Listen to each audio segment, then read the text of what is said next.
Si l'on se trouve devant un événement que l'on peut distinguer comme une maladie isolée, on peut l'objectiver et la soigner.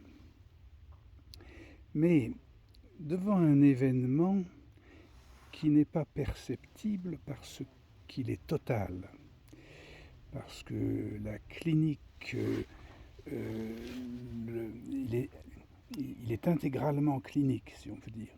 Cet objet ou l'objectivation ne parvient pas à son terme. Dans ce cas-là, on ne peut pas effectuer de soins directement. Et le chemin, le procédé de soins ou de traitement débute, voire bute, sur la solution de la normalisation, de la conformation, c'est-à-dire dans la masse, faire ce qu'on appelle un semblant pour faire du même. À ce moment-là, effectivement d'attester de cette totalisation. Sartre appelait ça totalisation de totalisation. Et ce semblant, ce même, n'a d'intérêt ou de valeur que d'introduire, cette répétition du même, n'a de valeur que d'introduire ce qu'on appelle une fente, une schise, ce qui donne le mot de schizophrénie, ce qu'à dire une scission, hein, et d'où résulte une espèce de pseudo-objectivation dans cette division qui est constituée dans la masse. Et cette pseudo-objectivation, on la reconnaît c'est le narcissisme. Hein. Donc le traitement de la maladie totalitaire se passe par une espèce de conceptualisation, de conception du narcissisme.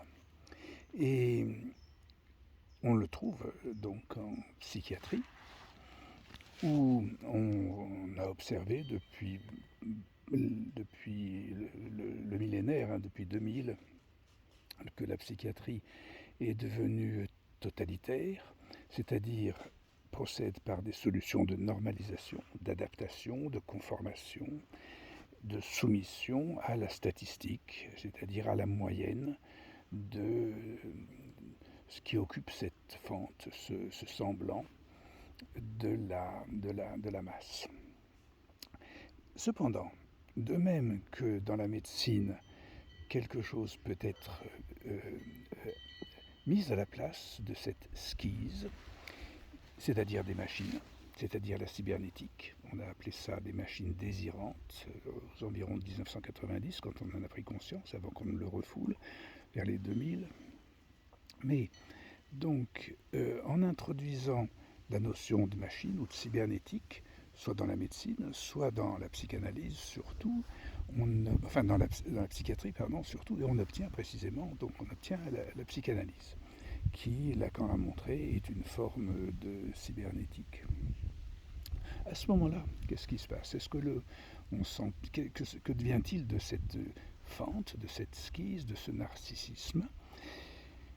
Eh bien, il en résulte donc on va dire une pulvérisation, ce qu'on appelle un morcellement. Ça peut être le morcellement du corps, on trouve ces phases schizoïdes dans le développement de l'individu. Hein. Mais en masse, on va appeler ça donc une pulvérisation, morcellement, où on arrive jusqu'à l'individualisation, jusqu'à des parcelles de cette masse pulvérisée vont constituer des individualités. On pense être arrivé à quelque chose dans ce sens-là, mais c'est encore une étape, ce n'est qu'une étape, car on la retrouve bien distinguée, on peut l'identifier dans ce qui s'appelle la République.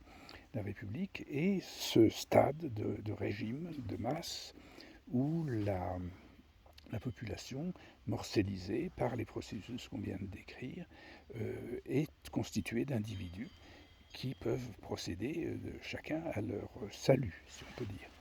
Mais la santé collective n'est pas forcément atteinte à ce moment-là, car ce qui réside d'énergétique de cette forme dite républicaine, qui est décrite par le modèle optique de Lacan en phase psychanalytique précisément, ce qu'il en résulte est une pulsion de mort, principalement dans cette société, donc dans cette république, qui est d'ailleurs une république sadienne, du marquis de Sade, et on en connaît bien l'histoire originaire, puisque Sade était un théoricien de la République, d'abord. Et alors, est-ce qu'on s'arrête à ce stade? Est-ce que c'est une fin, voire une fin en soi, du désir? Ou bien est-ce qu'il n'y a pas de solution à ce moment-là de reconstituer dans cette masse pulvérisée, quasiment artificiellement, de reconstituer des sociétés, la société, de la regrouper, et après cette donc pulvérisation de la masse, reconstituer des groupes et de les reconstituer comme des unités de masse. Et nous avons l'opportunité, par la psychanalyse, de reconnaître ces unités de masse dans ces groupes minimaux qui sont constitués de trois personnes qui s'organisent en termes de ce qu'on a appelé de complexe d'Oedipe. Donc, à ce moment-là, nous avons obtenu, à partir d'une masse narcissique, une procédure par une espèce de mortalisation et de morcellement de cette masse narcissique, une individualisation qui aboutit au complexe, qu'on appelle un complexe d'Oedipe.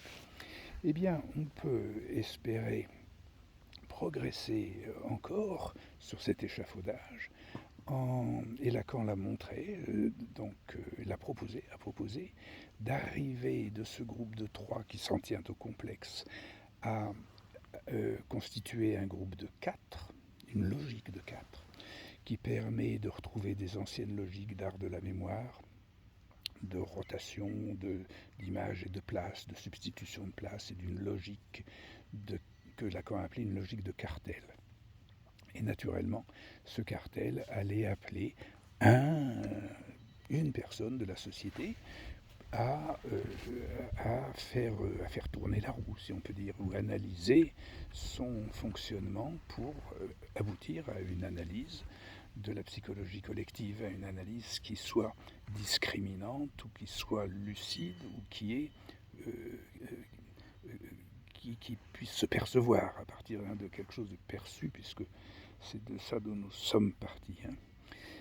Eh bien, Lacan, lui, avec ce cartel qui s'appelle 4, se choisissent et choisissent un analyste.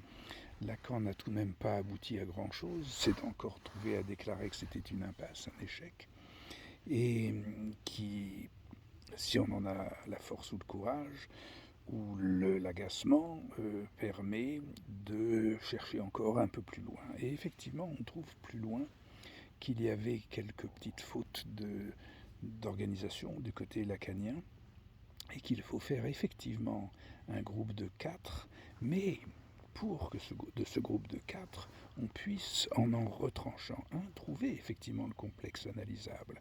C'est-à-dire, au lieu d'un 4 plus 1, d'avoir un 4 moins 1. Et ce moins 1, il ne peut s'obtenir que par, en effet, l'appel à un cinquième, qui puisse effectuer cette diminution, rendre compte de ce moins 1. Et là, on a strictement la topologie de l'art de la mémoire, où on trouve, en quelque sorte, dans cette racine de moins 1, les dioscures, Castor et Pollux, qui aboutissent, et là on a complètement abouti à un socios qui se décline comme au moins 4 moins 1.